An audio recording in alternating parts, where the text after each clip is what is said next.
네, 실시간 재난안전정보방송 재난안전119 안전토크 시간입니다. 대한적십자사가 설립된 지 올해로 120년이 됐는데요.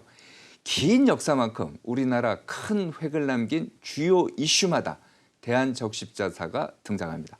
대한적십자사 120년의 역사를 통해 지금의 대한민국을 조명해 보겠습니다. 박종술 대한적십자사 사무총장 모셨습니다. 안녕하세요. 네, 안녕하십니까. 반갑습니다. 오랜만에 뵙는 것 같아요. 네, 다시 불러주셔서 감사합니다. 대한적십자사 120년의 역사를 통해서 대한민국을 우리가 되돌아보자 이런 자리인데 120년이라면요. 지금이 2025년 아니에요? 네, 맞습니다. 그러면은 120년을 빼면은 1905년. 네, 맞습니다. 1905년이면 고종 황제. 네, 그때 나온 거예요? 맞습니다. 아마도 오늘 이 시간은 좀 제가 긴 120년의 역사를 갖고 있는 조직에서 근무하다 보니까 네. 드릴 말씀이 좀 많이 있을 것 같습니다. 특히 아까 말씀하신 대로 우리나라의 근현대사를 넘나들면서 대한적십자사가 존재해 왔고 네. 또 우리나라에서 아무래도 긴 역사 속에서 활동하다 보니 처음 활동한 내용들이 많고요. 네. 또 적십자 조직의 정체성, 특수성 때문에 갖고 있는 유일한 활동들이 좀 많이 있습니다. 그렇죠. 그런 내용들을 좀 네. 말씀드려 볼까 합니다. 예. 자, 그러면은 해방 이후 대한적십자사가 이제 뭐 조직법인가요? 이거에 따라서 이제 나왔고 그러면은 연도별로 한번 쭉 정리를 한번 해주시죠.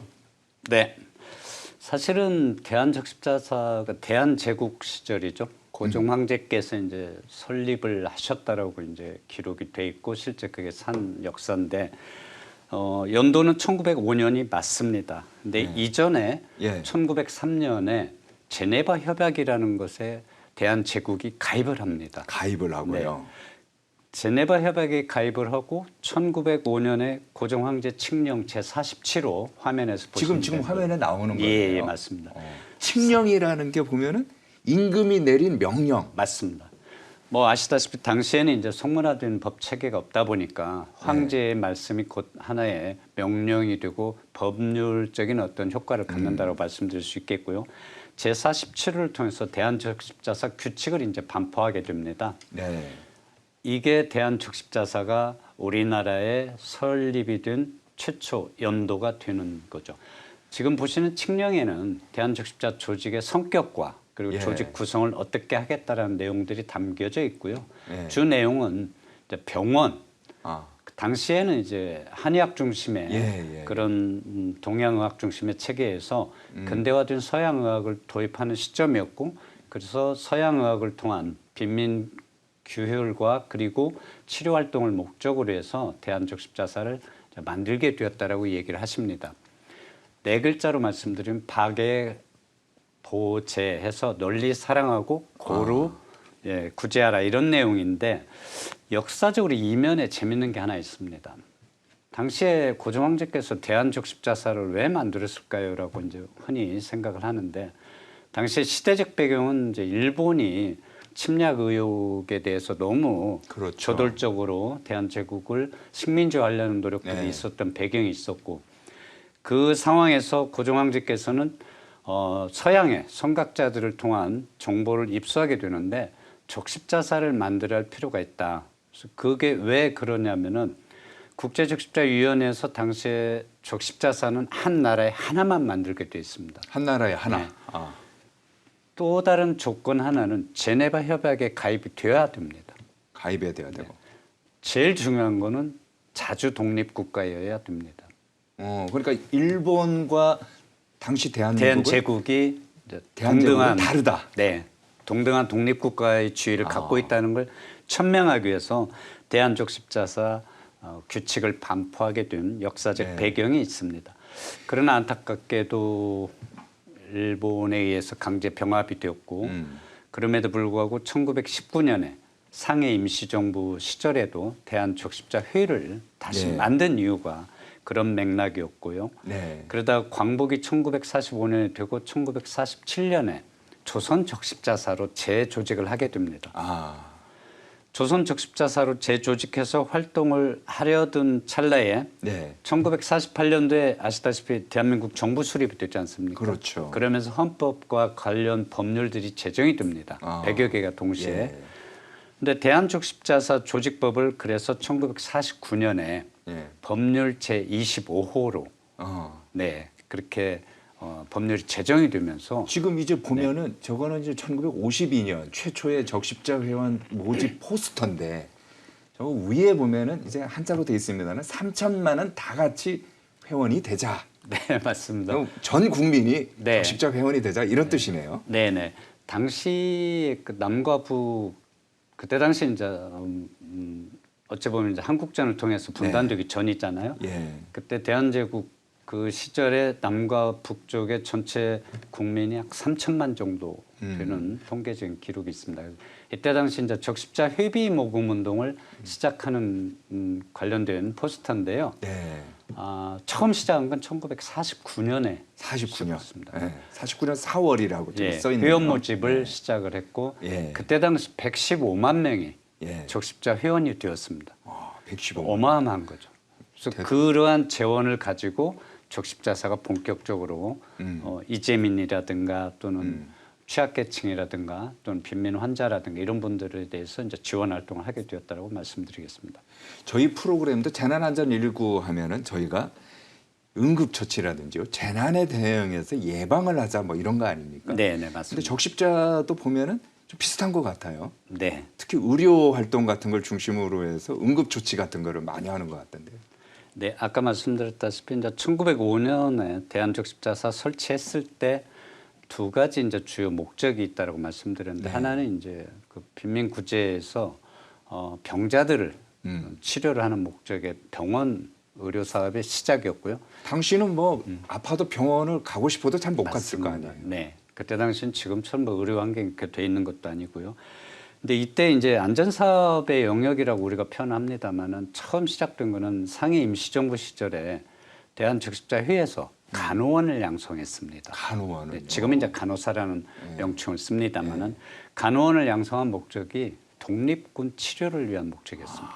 그렇군요. 네, 그래서 대한적십자사 역사는 독립운동과도 연결이 돼 있는 맥락이 되겠고요. 예. 본격적인 의미의 응급처치라는 거를 도입한 건 1948년에 48년. 미국 적십자사의 응급처치 구호에 관련된 응급구호법을 책자를 번역을 하고 그걸 통해서 8차례 강습을 통해서 600여 명의 예. 응급처치 요원들을 이제 양성. 지금 이제 화면에 나오는 저게 맞습니다. 응급구호법 책자네요. 네, 말씀하시는 맞습니다. 거. 네. 지금 사료실에도 전시돼 있는데요. 네. 상당히 구하기 힘든 저희 당시의 포스터를 보고 저희가 계십니다. 오늘 나오신다니까요. 자료를 많이 찾아봤어요. 네. 감사합니다.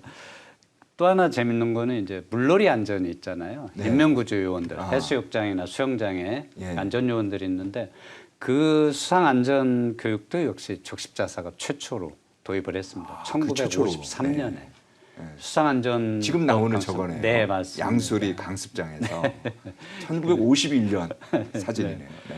그래서 당시에 이제 어떤 체계적인 인명구조 요원 양성이나 이런 게 전혀 없던 시절에 적십자사가 미국 적십자사를 통해서 그 기술과 지식을 전수받고 오늘날에는 이제 뭐 매년 수만 명의 그 요원들을 양성하고 있습니다. 네, 저 사진은 참 네, 당시 그 활동을 기록으로 남겨 있는 것 중에 하나라고 말씀드릴 수 있겠습니다.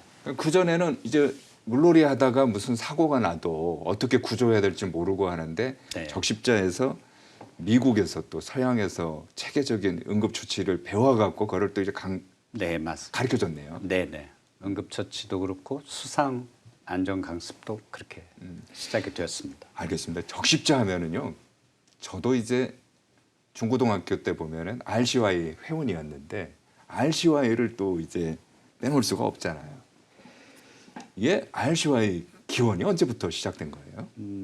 역시 또 우리나라에 아마 청소년 단체 조직을 만든 거는 처음으로 대한적십자사가 시작을 했습니다. 한국전 말미인데요. 1953년에 네. 당시에 이제 명예총재인 이승만 대통령께서 이제 청소년 조직에 대한 필요성과 그거를 재가를 해서 조직 기반을 마련했고 그 해에 부산 암남동에서 식목 행사를 했던 지금 게 이제 사진 네, 나오는 저건 맞습니다. 아닌가요? 이거는 이제 그 뒤에 그 다음에? 조금 더 네. 본격적으로 했던 때고 네. 암남동의 식목 행사를 시작하는 걸로 해서 청소년 적십자 활동 지금 이제 RCY라고 표현하는데 레드크로스 유스 그러나 당시에는 주니어 레드크로스라고 해서 JRC라고 표현을 했습니다. 그래서 원래는 JRC가 이제 RCY로 이렇게 바뀐 전신이 거군요. 있죠. 네, 맞습니다. 그렇게 됐고 지금은 1,800조직의 한 10만여 명의 단원들이 초, 중, 고, 대학 예. 이렇게 활동하고 있습니다만 1953년에 이렇게 시작이 되었는데요. 네. 청소년적 십자 단체가 갖는 의미 중에 하나는 저는 이렇게 봅니다. 어떤 공교육 시스템 체계에서의 어떤 학문 중심의 지식 전달도 중요한 의미가 있지만 또래들끼리 놀이문화와 그리고 교류를 통해서 인성을 종합적으로 발달시키는 것이 더 훨씬 큰 의미를 갖는다고 볼 수 있죠. 나를 중심으로 살다기보다는 주변의 공동체에 대한 의식을 함께 느끼고 질서와 책임의식을 배우는 것도 청소년 적십자 활동을 통해서 이루어지고 있는 장점 중에 하나라고 말씀드릴 수 있겠고요. RCY가 또 하나 우리나라에서 역사적으로 의미 있는 활동을 한 것이 있습니다. 혹시 스승의 날 아시죠?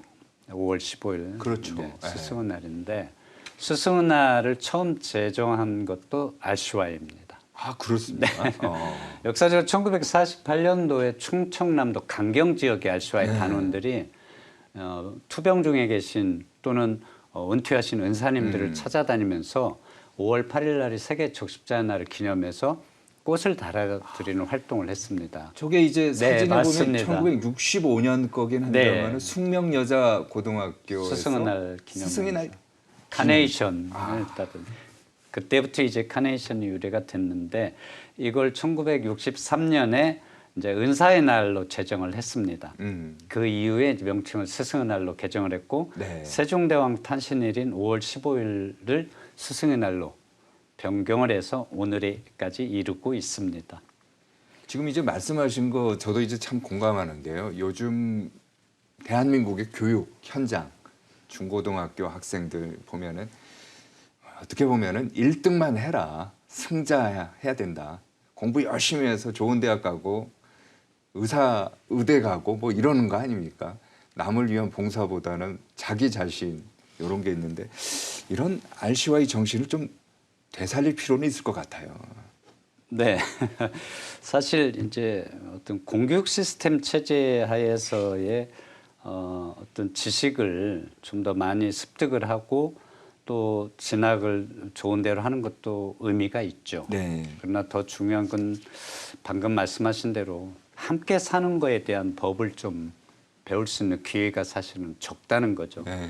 그래서 RCY 같은 청소년 단체 조직에서 활동을 하면서 교류 활동을 통해서 그리고 또 서로 상대방을 배려하는 인성교육 측면에서의 그런 교육이 공교육 제도 밖에서 이루어진다라면 그것도 하나의 큰 전인교육을 위한 하나의 측면에서 매우 바람직하다라고 말씀드릴 수 있겠습니다. 스승의 날을 하여튼 제정한 게 RCY라는 거 오늘 제가 처음 공부를 한 것 같습니다.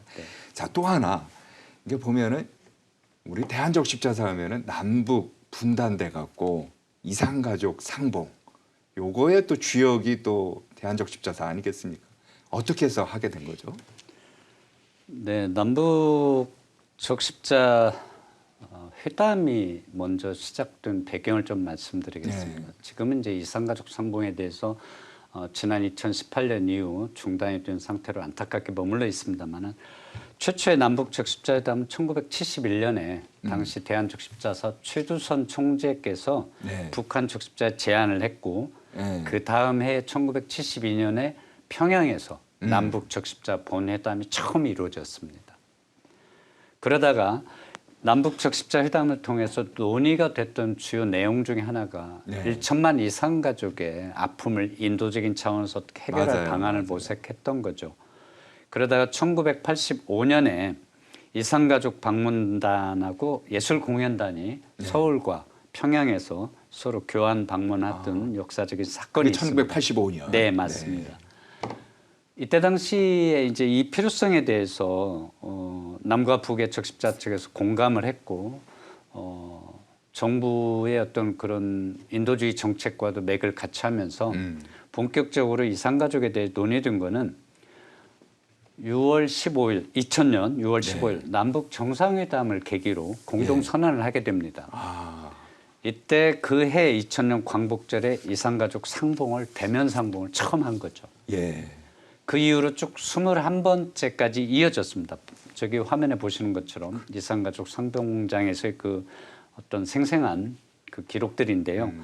21차례 상봉을 통해서 4,290가족의 약 2604명이 직접 대면 상봉을 하게 되었습니다. 저 때 보면은 진짜 눈물바다 아니었나요? 맞습니다. 저도 2000년에 금강산에 상봉 현장을 다녀온 경험이 있습니다만은 네. 사실 2박 3일의 짧은 그 시간을 위해서 60년 넘게 기다렸던 거죠. 그러면서 그 짧은 2박 3일 동안에 그 만남을 뒤로하고 헤어질 때는 경험해 보지 못한 분들이 아니면 사실 그걸 이해하기는 좀 어렵다고 말씀을 당시 드릴 수 있겠습니다. KBS 같은 경우도요. 지금 저 화면에 나옵니다만은 저 사진이 있죠. 네. 이산가족 찾기 캠페인 이걸 이제 많이 하면서 뭐 6.25 전쟁으로 인해서 이제 헤어졌던 가족이나 형제가 다시 만나는 네. 그런 이제 연출 많이 됐죠. 눈물바다였죠. 뭐 사실. 지금 봐도 저 장면은 대한민국의 일정한 연령대 이상 되신 국민들께서 기억하실 겁니다. 네. 누가 이 사람을 아시나요? 였죠. 네. 사실 이게 1983년에 6월 30일에서 11월 14일까지 무려 138일 동안을 했던 KBS 특별 생방송 네. 이산가족 찾기 프로그램이었는데요. 이 기간에 남측에 계시는 이산가족들, 즉 우리 남한에 사시면서도 6.25 때 헤어진 네. 그 이산가족들을 못 만났는데 맞아요. 만여 명이 넘게 이때 만남을 이뤘던 거죠. 그러니까 뭐 6.25 전쟁 때 피난 오면서 다 뿔뿔이 흩어지기도 하고요. 맞습니다. 근데 이제 이게 시작되기 전에 처음 시작한 거는 대한적 십자사에서 1956년 한국전 휴전 이후에 북측과 남측이 서로 생사 확인 신고서를 접수받았습니다. 그래서 국제적십자위원회를 통해서 서로 주고받았던 게 시작이었고 방송과 연계해서 시작했던 거는 1973년에 KBS 라디오 프로그램하고 이산가족 사연을 먼저 방송을 하게 되었습니다. 그러다 10년 지난 1983년에 바로 특별 생방송이 이루어졌고 138일의 장장 그 단일 프로그램에서는 2015년에 유네스코 세계 기록문화유산에 등록이 되어 있습니다. 맞아요. 전 세계가 이 장면을 목격했고 시청을 하면서 많은 분들이 안타까운 사연과 또 만남에 대한 환희 이런 것을 함께 공유하는 시간이기도 했습니다. 너무 감사한 일이었죠. 네. 말씀하신 것처럼 KBS가 공영방송의 역할이 바로 저런 거 같고요. 맞습니다. 대한적 십자사가 또 해야 되는 인도주의 그 역할도 이런 것 같아요. 그러니까 또 하나 보면은 아직도 보면요. 이게 사할린 동포라든지 원폭 피해자라든지 이런 분들도 있지 않습니까? 맞습니다. 이분들을 위해서도 대한적 십자사가 활동하고 있죠. 네, 지금도 하고 있습니다. 사할린 동포, 사할린이라는 지역명의 배경을 조금 말씀드리면 2차 세계대전 당시에 일본이 이제 패망을 하기 전까지는 일본의 영토였습니다. 지금은 이제 그때 당시 소련, 지금 러시아죠. 여기에 광산에 많은 당시 그 우리 국민들께서 강제 동원이 되면서 거기에서 활동을 하고 있었는데 2차 세계대전 패망이 되면서 영토가 소련으로 넘어가게 된 거죠. 그래요. 소련과 일본도 또 당시에 우리 정부도 거기에 있는 우리 동포들에 대해서 미처 신경을 쓰지 못한 것도 사실입니다. 한참 시간이 지난 후에 한일 양국 정부와 그리고 한일 적십자사가 공동 협의체를 만들었습니다. 그러면서 사할린 동포들에 대해서 관심과 지원이 시작됐는데 기록에 의하면 당시 일본 패망 당시에 사할린에 억류된 우리 동포가 약 4만 명이 넘게 계셨다고 합니다. 그러다가 뒤늦게 1989년에 대한적십자사와 일본 적십자사가 사할린 거주 한인 지원에 관한 협약서를 맺고 정부로부터 대한적십자사가 사할린 동포 지원에 대해서 할 수 있도록 수임을 받습니다. 그러다가 1992년에 최초로 92년. 1992년에 최초로 사할린에 계신 분들 중에 대한민국의 영주 귀국을 희망한 77명을 당시 공항을 통해서 방금 화면 이제 보시면 89년에는 일단은 네, 모국 방문이었던 모국 방문 거고. 그 관련 사진이고요. 그래서 92년에 최초의 77명을 영주 귀국을 했던 걸 시작으로 해서 지금 현재 올해 9월 현재에는 영주 귀국하신 그 동포분들이 총 5,600여 분이 계시는데 5,600명이요. 시간이 또 많이 흘렀지 않습니까? 생존하신 분이 지금 3,300여 분이 지금 근데 계십니다. 입주 시기라고 하면은 그분들을 위해서 뭐 집을 저렇게 만들어 줬나 보죠. 네, 정부하고 대한적십자사가 지금은 이제 그 LH라고 표현하는 LH공사, 주택공사하고 해서 정부에서 그 거주하실 수 있는 영주 귀국하실 수 있는 거주지를 제공한 거고요. 또 고령자분이 많다 보니까 이분들이 혼자 생활하기 어려운 분들은 대한적십자사가 인천에 사할린 동포 복지회관을 만들었습니다. 99년도에. 99년. 예, 그래서 그분들은 생을 마감하실 때까지 모든 지원을 받을 수 있도록 적십자사가 또 함께하고 있습니다. 나라의 역할이 바로 저런 것 같아요. 네. 그리고 또 하나 보면은 원폭 피해자들은 어떻게 지원하고 있습니까? 역시 원폭 피해자도 역사적 배경은 2차 세계대전 말미죠. 1945년. 그 당시 일본의 히로시마와 나가사키 이제 원자폭탄이 최초로 투하되면서 당시에 그 히로시마 나가사키에 거주했던 우리 한국 동포가 약 7만여 분이 계셨는데 기록에 의하면 4만여 분이 사망을 했습니다. 그래요. 그 원폭으로 인해서. 근데 문제는 이분들에 대해서도 역시 대한민국 정부가 수립되고 나서도 미처 둘러볼 수 있는 여력은 사실 없었죠. 뒤늦게 이제 1986년에 일본 적십자사와 그리고 대한적십자사가 함께 재한 원폭 피해자들을 위해서 본격적인 지원이 시작되었습니다. 그래서 이분들은 사연을 들어보면 당시에 이제 그 일본에서 그런 강제 동원돼서 원하지 않는 그 안타까운 피폭자 분들인데 어느 정부도 사실 그때 당시에는 관심 영역에서 조금 소홀히 된 아쉬움이 있는데 다시 우리나라로 귀국을 하셨는데도 거주하시거나 치료받을 곳이 전혀 없었다는 거죠. 그래요. 네.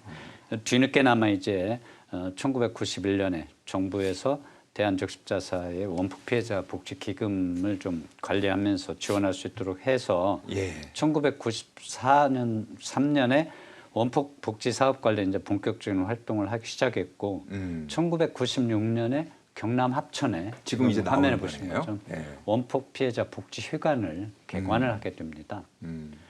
역시 그분들 역시 돌아가실 때까지 치료와 그리고 여생을 편안하게 지내실 수 있도록 적십자사에서 현재까지도 함께 지원을 하고 있다라고 말씀드리겠습니다. 결국 이제 나라가 해야 될 일을 대한적십자사가 같이 물론 이제 정부가 안 했다는 얘기는 아니고요. 그 해야 될 일을 또 중요한 역할을 하고 계신데 또 이런 것도 있지 않습니까? 대한적십자사 하면은 지금도 보면요. 헌혈 얘기예요. 네, 헌혈. 헌혈의 중요성을 국민들한테 알렸고요. 그 전에 보면은 이걸 뭐라고 하죠?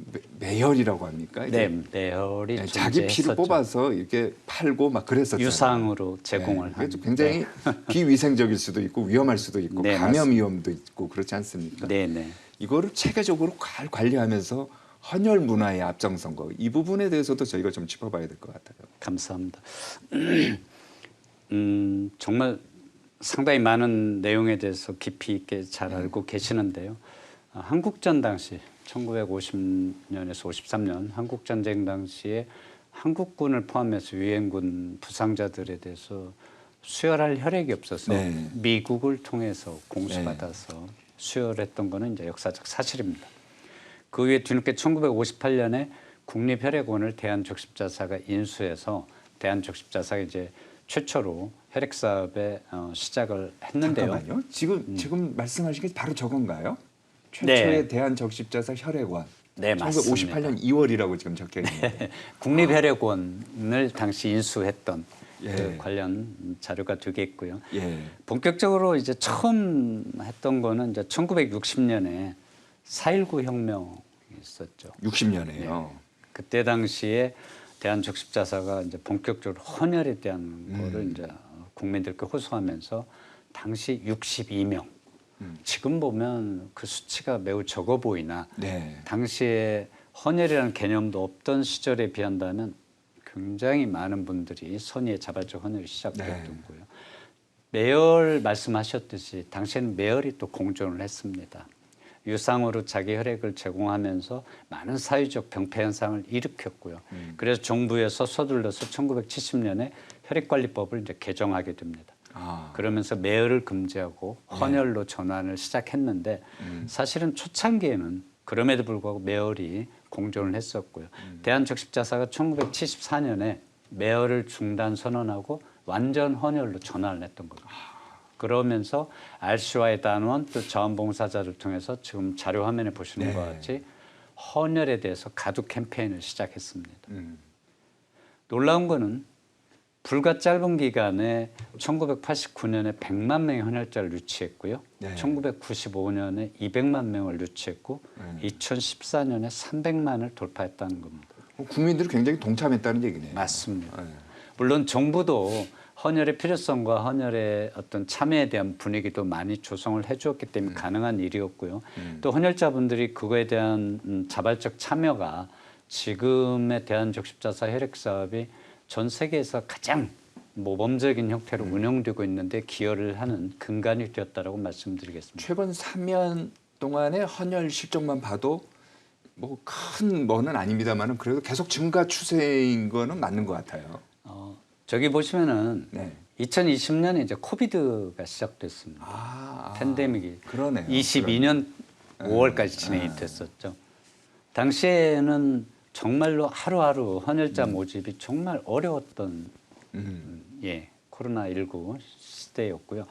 이때 헌혈자 모집을 위해서 많은 단체들이 참여해 준 거 그리고 아파트 단지 내 가두 방송을 통했을 그러네요. 때 우리 국민들께서 참여해 주신 거 심지어 혈액 사업에서 처음으로 정부에서 재난 문자를 통해서 헌혈자가 헌혈에 참여할 수 있도록 했던 것도 코로나19 시절의 처음이었습니다.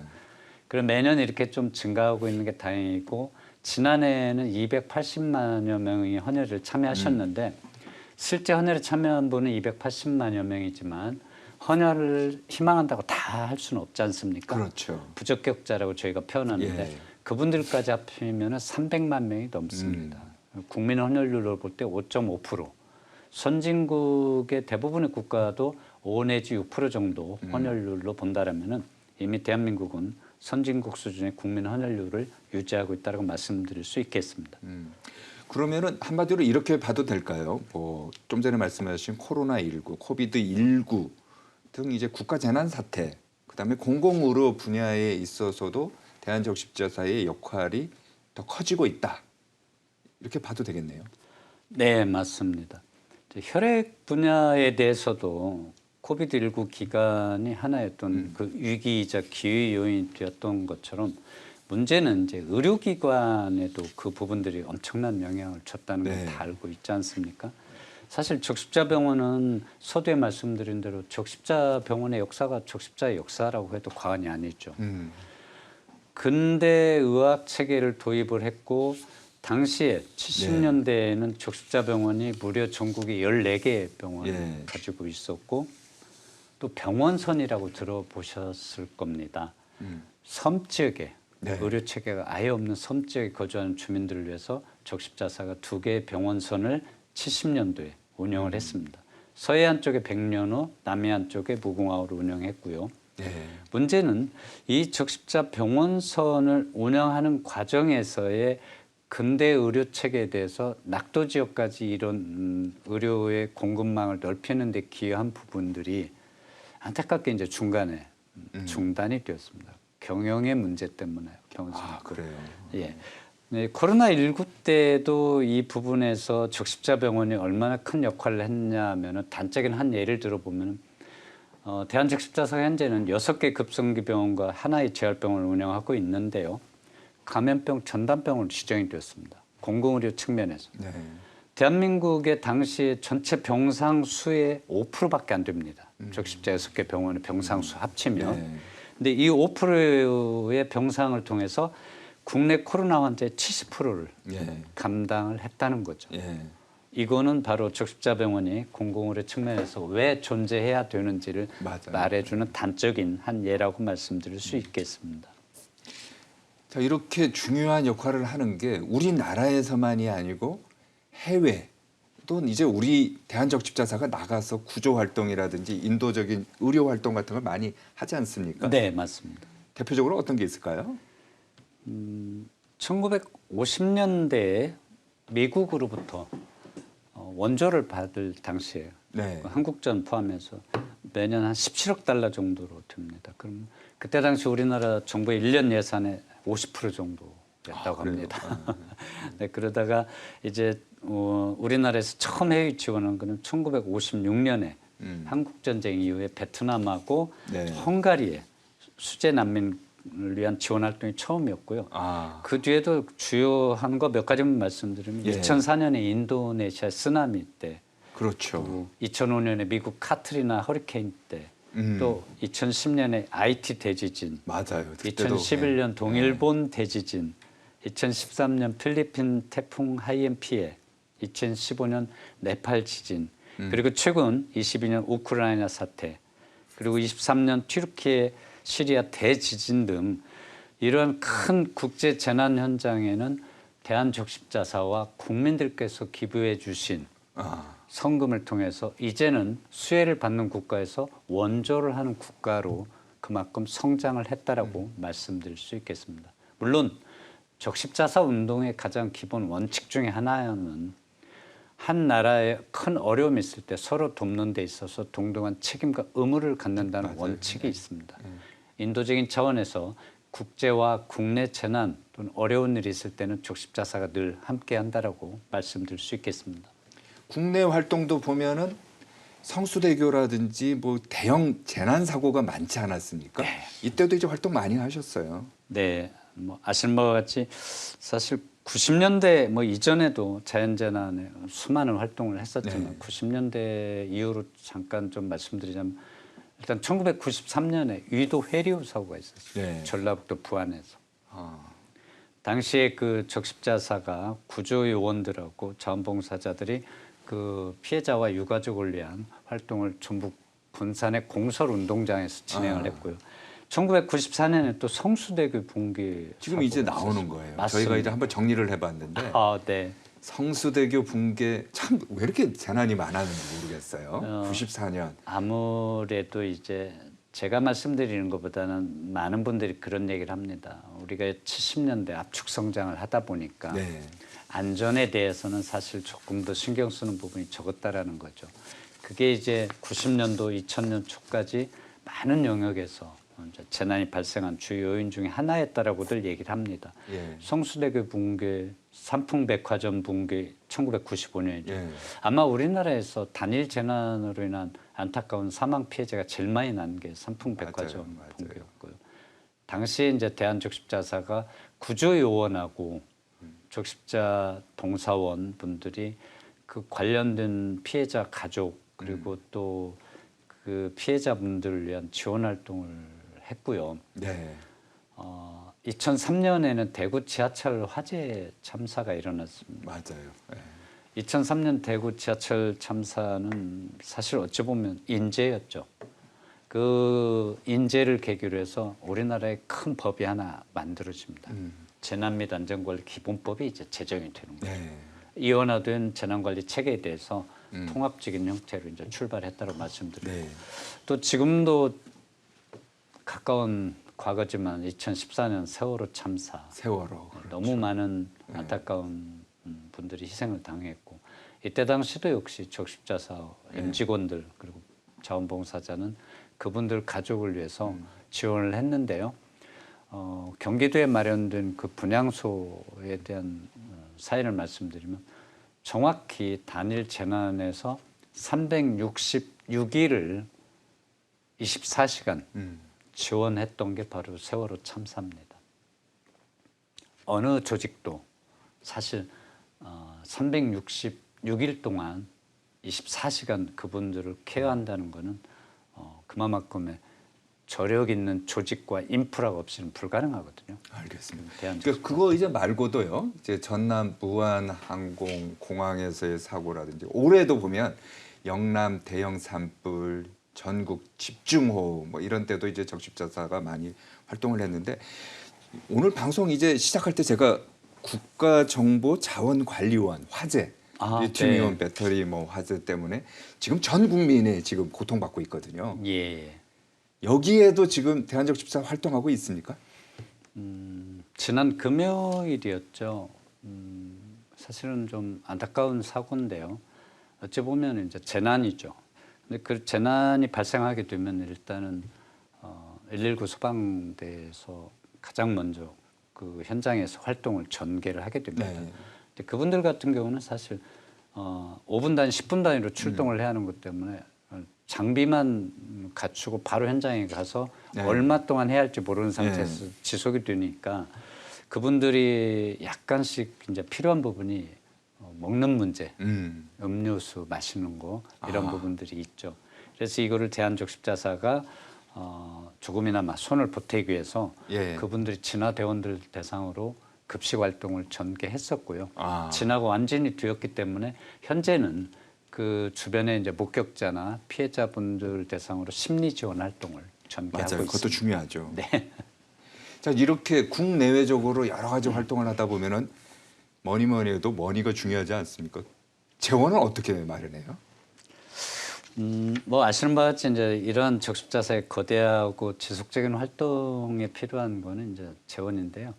국민들께서 1년에 한 번 적십자 회비를 지로 형태로 참여해 주시는데 연간 한 300만 명 정도 참여해 주십니다. 너무 감사한 일이고요. 또 매월 정기적인 일정 금액을 후원하는 정기 후원자분들이 30여만 명이 계십니다. 물론 재난 시에는 단체나 기업 또는 기관으로부터 기부 금품이 답지를 하게 되면서 그런 재원이 모여서 이러한 적십자의 모든 활동들이 이루어집니다. 이 자리를 빌어서 참여해 주신 분들께 너무 감사하다는 말씀 드리고 앞으로도 지속적으로 적십자사와 함께하기를 기대해 보겠습니다. 10월 27일이 이제 대한적십자사 120주년 기념식이 서울 코엑스 행사장에서 열리는 것 같은데 프로그램 보시는 시청자분들께 어떤 게 준비되어 있는지 한번 소개해 주시죠. 네, 서두에서 말씀드렸죠. 올해는 이제 대한적십자사가 설립된 지 120주년이 되는 해고 한 달 남짓 남았습니다. 120주년 기념한 코엑스에서 창립기념 행사도 있습니다만 그 이외에도 120주년을 기념한 사진전이 11월에 서울, 부산, 대전에서 진행될 예정입니다. 120년의 적십자의 걸음걸이를 사진에 담아서 그 생생한 기록을 전시하는 거가 있고요. 또 적십자 바자라는 행사가 있습니다. 이건 적십자 여성봉사 특별자문위원회 조직과 수요봉사회라는 이제 후원 조직인데요. 그분들이 주축이 돼서 국내 최대 규모로 바자 행사를 하는데 역시 코엑스에서 11월 10일 날 진행을 합니다. 아마 이 방송을 보시는 많은 분들께서 그 바자에 참여하시는 것으로도 적십자 이런 인도주의 활동에 참여한다는 걸로 보시고 많은 분들이 좀 후원해 주시면 감사하겠고요. 또한 인도주의 학술대회도 진행을 했습니다. 그래서 120주년이 되지만 광복 80주년이 되는 해여서 인도주의 학술의 의미는 뭐냐면 1905년 대한적십자사 창립과 고종황제 시절을 조명해보고 또 대한적십자와 독립운동이 어떻게 연관이 되는지를 조명해보고 또 이때 당시 한인들 해외에 계신 한인들은 어떻게 참여했는지에 대한 학술대회도 진행을 한 바 있습니다. 이와 같이 다양한 120주년을 기념하는 행사와 그리고 기념일들이 진행되고 있다라고 말씀드리겠습니다. 오늘 저희가 지금 한 30분 남짓 이제 얘기를 나누다 보니까요.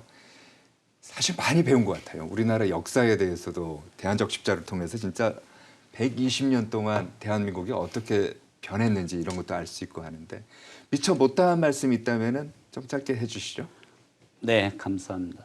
대한적 십자사의 120년의 역사는 국민들께서 만드신 역사입니다. 앞으로의 또 다른 100년의 역사도 국민들께서 만들어 가실 역사입니다.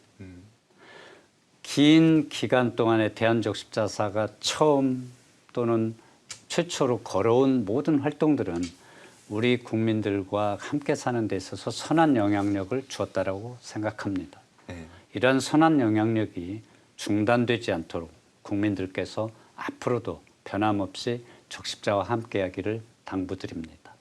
네, 오늘 말씀 고맙고요.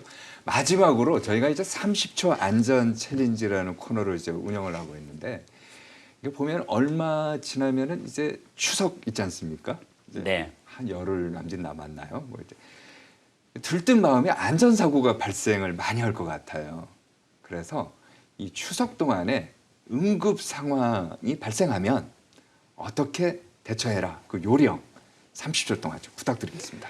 네, 명절에 가족들이 모여서 음식을 드시면서 좋은 시간을 보냈는데요. 간혹 기도 막힘의 응급 상황이 발생합니다. 이럴 땐 당황하지 마시고 첫째, 기도 막힘 환자가 발생하면 119에 전화를 하시기 바랍니다. 둘째, 환자 의식을 확인한 다음에 있을 때는 등을 5번 정도 두드려 주시고 이물질이 나왔는지 확인해 주시기 바랍니다.